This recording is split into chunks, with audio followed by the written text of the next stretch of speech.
पाकिस्तान आतंकवाद करता है, युद्ध नहीं करता है। युद्ध करना बहुत मुश्किल है, मेरी बात समझना।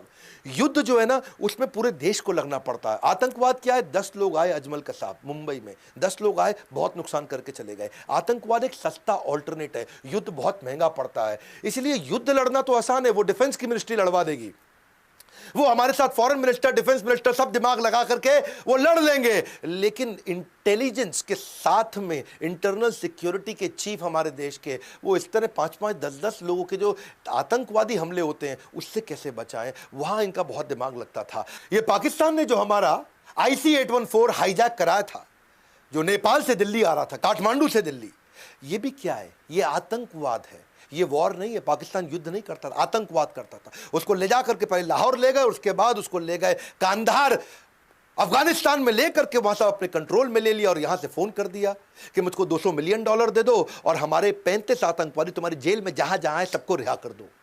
और यहां अजीत डोवाल को बुला लिया गया, भाई अजीत डोवाल आओ, संभालो यहां मामला। अजीत डोवाल फटाक पहुंच गए वहां कांधार। वहां जाके अजीत डोवाल सोचे कि मैं नेगोशिएट करूं कैसे, क्योंकि यहां सब इनके कंट्रोल में, 170 आदमी हमारे इनके कंट्रोल में, यहां सारी दवाइयां, सारा खाना, सारा राशन पानी, सारा सपोर्ट कांधार के अंदर इनको पूरा मिल रहा है तालिबानियों से। तो अब अजीत डोवाल के पास सामने वाले की कोई वीकनेस थी नहीं, हर बार कोई ना कोई वीकनेस ढूंढ के आ जाते थे। फिर इनको ने देखा कि इनको सपोर्ट करता कौन है, इनको सब देख कौन रहा है, इतनी ताकत कौन दे रहा है, तो समझ में आया ISI जो पाकिस्तान की इंटेलिजेंस एजेंसी है वही सपोर्ट कर रही है, उनके सपोर्ट से कर रहे हैं।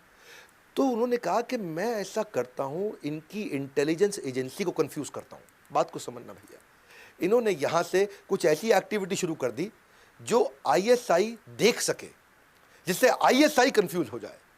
इन्होंने जो जो आतंकवादी की लिस्ट थी उनके बारे में रिसर्च एक्टिवेट कर दी। इन्होंने तुरंत इजराइल फोन लगाया, इजराइल की इंटेलिजेंस एजेंसी से बातचीत शुरू कर दी, रशिया की इंटेलिजेंस एजेंसी से बात करी, US में जगह जगह बातचीत शुरू कर दी। और यहां पे कंफ्यूज हो रहे ISI वाले, बोले कर क्या रहा है अजीत डोवाल? अच्छा, आतंकवादियों को बोला बात करो, उससे बात करो। बोलो कहां है $200 मिलियन मांगो इससे। ये अजीत डोवाल को बोले पैसे दे दो, 35 आतंकवादी दे दो, तभी हवाई जहाज छोड़ेंगे। अजीत डोवाल बोले दे रहे हैं, थोड़ा समय दो, पैसे की तैयारी कर रहे हैं, इतने आतंकवादी लेके आने, उसकी तैयारी कर रहे हैं, थोड़ा समय दो, समय दो। अजीत डोवाल समय मांगते जा रहे थे और यहां से वो चाहते थे कि ISI को कंफ्यूज करते जाऊं, ISI उनको इंस्ट्रक्शन देता जाएगा। इसको बोलते हैं चाणक्य पंडित। इन्होंने ISI को इतना कंफ्यूज करा दिया कि इन्होंने दुनिया भर में बातचीत शुरू कर दी और ISI को लगा अजीत डोवाल कोई लंबी चौड़ी तैयारी कर रहा है भैया, ऐसा ना हो कोई इजराइल से अटैक करवा दे, ऐसा ना हो कि पीछे रशिया का झगड़ा हुआ करता था इनके साथ अफगानिस्तान में, यहां से अटैक करा दे, कहीं US से कुछ करा दे। अब ISI उनको बोले जल्दी कर लो, जल्दी, को लंबी तैयारी ना कर बैठे, जल्दी करो, जल्दी लंबी तो वो घबरा गए। और यहां इन्होंने बोला, अजीत डोवाल ने, एक आतंकवादी दे सकता हूं, बताओ। वो बोले नहीं, पूरे 35 से एक दे सकता हूं, बताओ। 35 से एक दे सकता हूं, बताओ। तो वो बोले 170 लोग मार देंगे, एक दे सकता हूं, बताओ। तो उन्होंने कहा ठीक है, पहले मौलाना मसूद अजहर दे दो, फिर हमारे को उन्होंने 2 आतंकवादी और बता दी, ये दे दो। उन्होंने कहा ठीक है, मैं 3 की ट्राई करता हूं, लेकिन देना एक चाहता हूं। और यहां से ISI ने बोला देख, जो है पैसे वैसे छोड़, ये 3 आतंकवादी जल्दी मंगवा दे हमारे को, ये 3 आदमी चाहिए हमारे को।